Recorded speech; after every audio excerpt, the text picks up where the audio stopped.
Let's start off talking about nose tackle play, right? Normally where people start when they're watching films and highlights.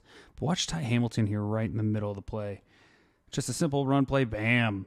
Takes out that center. Big stop in the backfield. Now, let's go to the end zone view, show real quickly. Okay, you can see him lined up right here again in that A gap. This is an all-max center, by the way, that he's going up against. And as you can see on the play, what I want you to see, yes, there's great power, but look where it comes from. Look at his right hand. He's going to get right in that armpit. Look at it compared to the left arm of the center. Now, Ty's got great leverage inside. He's got his hands right where you'd be actually wanting them to be if you were the offensive lineman. So he's attacking the blocker, right? And that allows him to get leverage. Now here, the center did get hurt on this play. Something with that right leg. Now, the way he landed didn't look so great, but he was going backwards anyway because, again, look at this great leverage, staying low, good knee bend, right? He looks like he's the one blocking on this play if you didn't know any better. Just excellent technique, allowing the Ohio State Buckeyes to make a play in the backfield. Now, one other thing I just want to highlight really quickly are these two linebackers here because, yes, Ty makes the play. Typically, though, you're not going to see that much dominance. Now, I want you to watch in slow motion. Watch the way that those two linebackers take on these guards as they get up to the next level. They're almost in sync, right? Whoop. Perfect swim moves. Again, let's watch it. Just perfect swim moves, evading the blockers. Now, they're there to make these plays, right? Whether he's, the backward coming in either one of these gaps, those linebackers will be untouched, ready to make a play. Just sound defense across the board from the Ohio State Buckeyes. All right, later in the first quarter, we've got a short yardage play here. Now, you're going to see Jordan Hancock, who's circled, come in on a blitz from the boundary in the alleyway. But it's a jet motion, but it's fake to the jet, and a handoff back the opposite way, but it's stopped short for the first down. Buckeyes got a big stop, get off the field. Now, what I want to highlight here is that blitz was not really what made the play. Big Caden McDonald, another nose tackle. Again, we're talking a lot of nose tackles today. He does a great job, just like we saw from Ty Hamilton earlier. Again, he's going to push the defender back. Look at him get inside now. This is the backup center, right? We saw the starting center go out earlier. Once again, we've got that inside hand, right? He's attacking the blocker, getting better leverage. You can see his helmet. He's lower. He's bending at the knees. He's getting that inside leverage, and that's driving the defender backwards, right? He drives him right back into the path of the back. Look where that back, he's got to pivot the second he takes a handoff. He's already got to cut back. Now, Cody Simon's right there to make the play. You think, wow, this worked out perfectly. The penetration from McDonald forces that cutback, unblocked linebacker. But let's quickly go back and look at how Simon's blocked. He's left free because Hero Kano, the other D lineman who didn't get as much praise, he's going to force a double team and hold him the whole way, right? Look at his right hand here. He is actually holding the center. He's holding him up, keeping him from getting to the next level, which is keeping these two linebackers free. Now, he's, as one guy, occupying two blockers, which leaves both of those linebackers free to make a play. Now, ultimately, it ends up in Simon's lap. They had more bodies than blockers, of course. That helps. But again, just great play from the interior defensive line, allowing the linebackers to make a play, getting a big stop on short yardage. Okay, a couple more hits from the run defense. This one's less about the great technique and scheme and just really an appreciation for the talent that Ohio State has because it truly is special and pops off the screen. And we got a handoff, looks like it's open. Suddenly a missile comes out from Caleb Downs, making a play right at the line. I want to show really quickly how this happened because we've got this motion across, right? Jermaine Matthews follows the receiver across, and when that happens, I want you to watch Lathan Ransom at the top because look at what he's doing. He's making a signal. He's telling Caleb Downs, hey, man, we got to switch. We got to switch. And as the play starts, look how far out of the screen Caleb Downs is. I mean, he's 12 yards, 13 yards behind, away from the line. I'm pretty sure that what that cadence was it was telling him, hey, bud, when we got that motion across, suddenly you're in the fit. You've got to get down here. You're filling that gap because they don't want Jordan Hancock there. They've got a receiver coming across, which is a unique play. It's a split zone that's happening from Western Michigan here, but it's with the wide receiver. So this is an interesting run fit, totally meant to mess up Ohio State, right? And Downs is late on the play. He doesn't see it until the very end. It's well timed up. But look at how fast he gets downhill from here. Reads it perfectly, wraps up. There's nobody else there.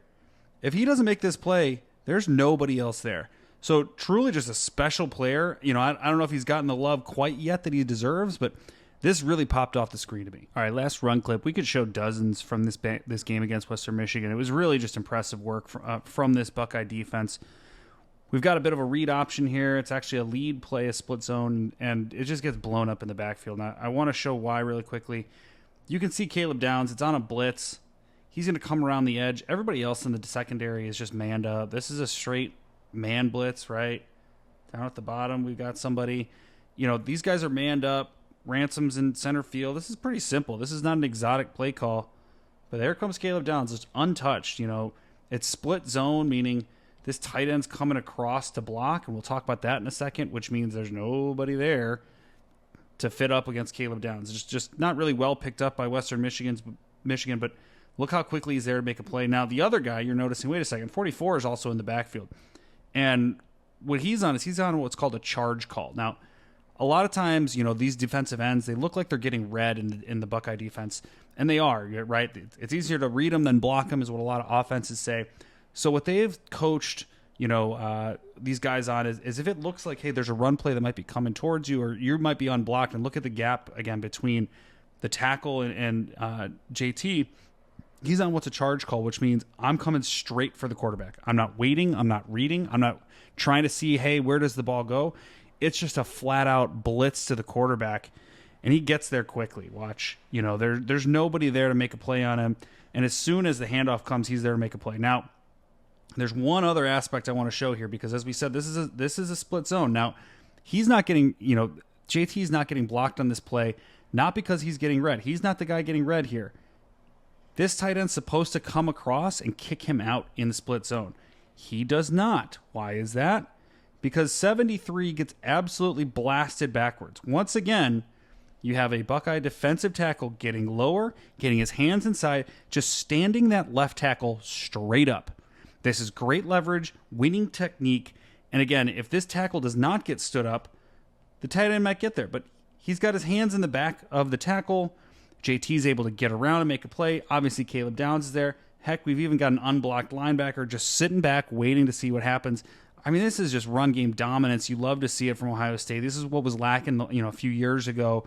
Just really cleaned up and elevated. Maybe not as sexy, up front, but man, is it effective.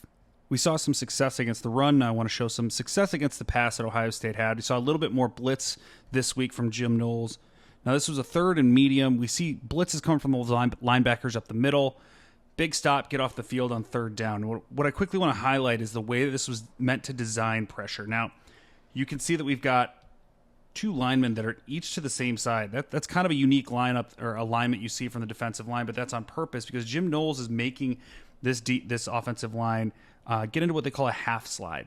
What does that mean? It means this side, because of the alignment of those linemen, of those Buckeye linemen, they're all going to slide. It's like a zone run. I've just got my gap. I got to take it. Meanwhile, on the other side, we've got this guy's going to man up on the number one inside. The tackle's going to take the edge. And then this back, he's going to come help up the middle. That might be the safety. It might be the linebacker. But either way, he's there to take a second-level defender. Now, this pressure helps because, as you can see, Tyleik Williams and Caden Curry, they're both going to go to the right. They're going to hold these defenders that are all sliding, and that's fine. They're taking them out of the play. But the key is up the middle because Cody Simon, he's got one-on-one. This is man-on-man, just the same you would have like in basketball. And he's going to cross his face while Styles is going to come behind him. Now, why is that important? Watch the back here. The back, he's in no man's land. He's got to make a choice. Either I help because Cody Simon's too quick for that guard and he's about to cross his face and I can help him and I can pick up Cody Simon, or I can stick with my man who I'm on and I'm going to take Sonny Styles. Now, he does a good job picking up Styles in this instance, but there's no help with Cody Simon against that much slower guard. Simon makes the play. There's one thing I do want to show on the play in the back end, though, that I think is worth calling out. Now, Ohio State's banjoing it. Now, watch these two slot receivers here. They're in a bunch in a stack, and that's on purpose because they expect man coverage. Now, why would you say that? Because look at the way that both of these guys just got open with a little rub, right? They get Davidson Igbinosun, they get Jordan Hancock almost rumping into each other, and both of these receivers are open right now, right? Those guys, you can make a play on either one of them. But luckily the pressure gets there. What you'd love to see is something called a banjo technique, which is just like a switch If you ever played basketball and, pickup ball, that's I'm going to take the guy that goes to the left, you take the guy to go to the right. It's kind of an old school technique, a great adjustment to man coverage. Would love to see that coming for Ohio State because I got to imagine after seeing this film, they're going to face a bunch more rub routes in the future. Switching gears to the Buckeye offense, we're going to look at Quinshon Judkins' touchdown run here. It's a nice little toss sweep on the outside. I don't even think he technically gets touched. Maybe they're little touch football at the end. I want to show how this happened because it's a great wrinkle, another Chip Kelly special. It's a crack toss. What does that mean? Well, first off, it's a toss, meaning it's a same side run here. Running back is to the quarterback's right. Typically, you see them coming across and, running to the left side. And instead, of course, it is a toss sweep around that right side. But he's getting help because he's going to have this guy come in motion and he's sealing the edge. And that is important because that allows the right tackle to come around as the lead blocker, right? Meanwhile, you've got the other tight end, Thurman. Again, this is 12 personnel, but they're split out like a 3-by-1. He's going to get upfield. It's just pinning these guys inside, right? You've got a wall. Look at this. He's pointed inside. He's pointed inside. Heck, the wide receiver's pointed inside. And we've got a nice lead block in the form of the right tackle. Now, Fryer does a really nice job. I've been worried about his athleticism, but he gets really right upfield, connects, and initiates enough of a block. And it's just one-on-one for Q on the edge. Now, if we watch it again, look how much space is out here. And we watch from the end zone view. There's a ton. Now, great work from Shabola to loop around. Center gets up, right? That's really nice work that we're seeing here. McLaughlin never actually gets there because Thurman trips him up, pushes his guy right into the center. I mean, the blocking's almost too good. I'm just kidding. Blocking can never be too good. We're coaches. But what we're seeing is just really nice play design, using tendency against itself, opening up a good touchdown run. Another run play I want to show really quickly. Much like last week, we just saw great execution and some basic zone plays. Now, this is a zone play to the weak side. We've got the tight end over here, and the handoff's going to come across, and he's just coming around the edge. It's a stretch play. Everybody is coming to our right, their left, correct? And they're just cutting off these zones, and it's beautifully blocked. And there's one in particular I want to showcase because we talked about Caleb Downs a little bit, the transfer. Seth McLaughlin is just awesome on this play. He's right here in the center. I want to show it again. Again, he comes under. Look at this right arm. He's almost like ripping to get underneath to get that inside leverage. We talked a lot about that with the Buckeye defensive lineman. You see just great technique. These are basic fundamentals in football. He's going to get that arm underneath, and now he's able to ride him because he's able to, just get that leverage, and he's already turning his butt. Why is that important? Because we're starting on that's the play side, and now Q has the chance. Do I want to cut in here? Do I want to cut back here? Do I want to bounce out? McLaughlin is giving him an alley by turning his butt inside. Now, as the play progresses, we see him not only continue to shuffle his way right, he actually takes on a second defender. This is a 2-for-1, folks. This is a 2-for-1 from the center, taking out a defensive tackle and the linebacker, allowing the tackle to be one-on-one. A nice play here from the other tight end who seals him off. Right, or I'm sorry, from the guard. Servold, my fault. This is a huge alley, that Q's able to run through. He never gets touched on this play. And that's all thanks to Seth McLaughlin. We'll run it in full speed because it's truly impressive just to watch. 1-2, turn up field. Oh, we get a hand on, and, just at the end zone. Back-to-back runs for Q where he barely gets touched. The first time was great design. This is really just great technique. This is so much improved execution from a year ago, the last few years where we've struggled to see consistency from the Buckeye O-line. Obviously, it helps having a great explosive back like this, but just you love to see this kind of play from the O-line. I try not to show all touchdowns, but in this game against Western Michigan, that didn't leave a whole lot of other plays. Let's talk about Will Howard's first touchdown as a Buckeye, and from a running perspective, it's a zone read. He keeps for himself, takes it off the right edge, breaks a couple tackles, throws up the OH. Just a nice play. Well, it's a nice play from the quarterback, not a great play for the offensive line, or at least from the tight ends, because we've got two young tight ends over on the left, and they're going to leave 93, who's in a 5 technique. He's not the edge defender. That would be 30. They're going to leave 93 unblocked on this play. Now, Thurman's going to seal out, Christian's sealing out, and, Howard is reading 93. 93 crashes down on the inside run, So Howard correctly pulls it to take off around the edge. He thinks I've got 2 edge defenders out there, a corner and a safety, and I got 2 tight ends. I should be fine, right? Well, they don't really do a great job. We got a whiff and a whiff from both of these 2 tight ends. But Howard's size and athleticism is enough that it makes a difference. He's able to break those tackles, get in the end zone. Now, he's not C.J. Stroud in the passing game, and he's not Justin Fields in the running game, but he poses enough of a threat in both to keep defenses honest. Just a big difference from what we've seen the last couple of years, especially short yardage and in the run. So we saw what Howard can do with his legs in the run game. We're going to talk about what he can do in the RPO game and how much different it is this season. Chip Kelly and Will Howard have brought in an RPO style that's very different from what we've seen, which was very much a relief style, which was very much pre-snap decision-making based off of what the defense shows is the right numbers for a bubble screen. Is the cornerback playing off? I'm just going to take the snap and throw a quick hitch. There are 3 different decisions that the quarterback is making after the snap in this play. We can see a GT counter to the top, which is the run play. That's that white defender. That's who he's first reading. The second defender is that alley defender, right? It's the outside linebacker. That's his decision, whether Howard is going to run for himself. And then finally is that flat defender that we see in the red. And that defender is going to dictate whether he throws the stick route inside to the tight end or an out route to Egbuka in the flat. Now let's watch it in real time. Okay, it's the handoff. We can see that the linebacker is following Travion Henderson, right? He's following this way.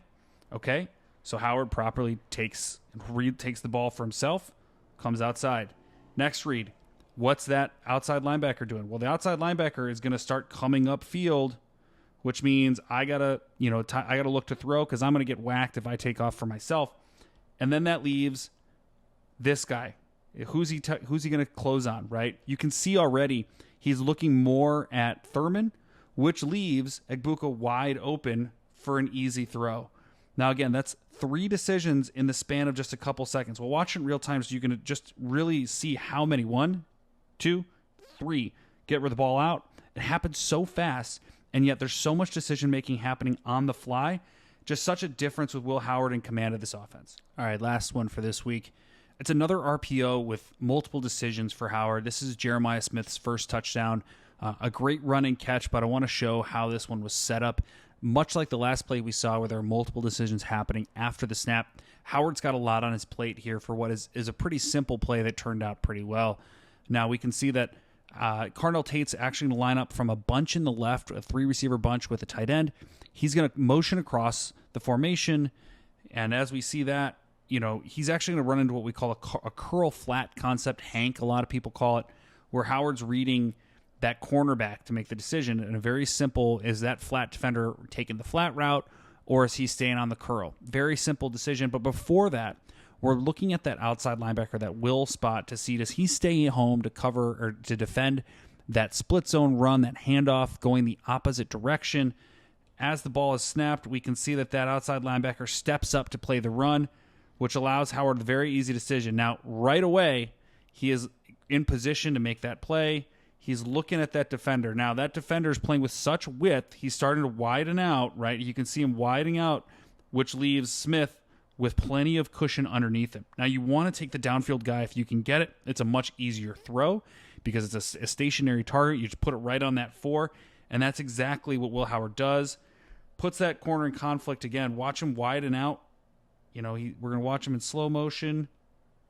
Corner widens. He gets not just depth, but he gets width. And that's enough to throw this. And again, this outside linebacker here is being held because of the run play that's allowing this big, wide open alley that you can throw an easy target on a simple, hitch route there, essentially a curl route. And Jeremiah Smith's off to the races. Now, again, not the craziest, most exotic design, but when it's well executed, it's very dangerous.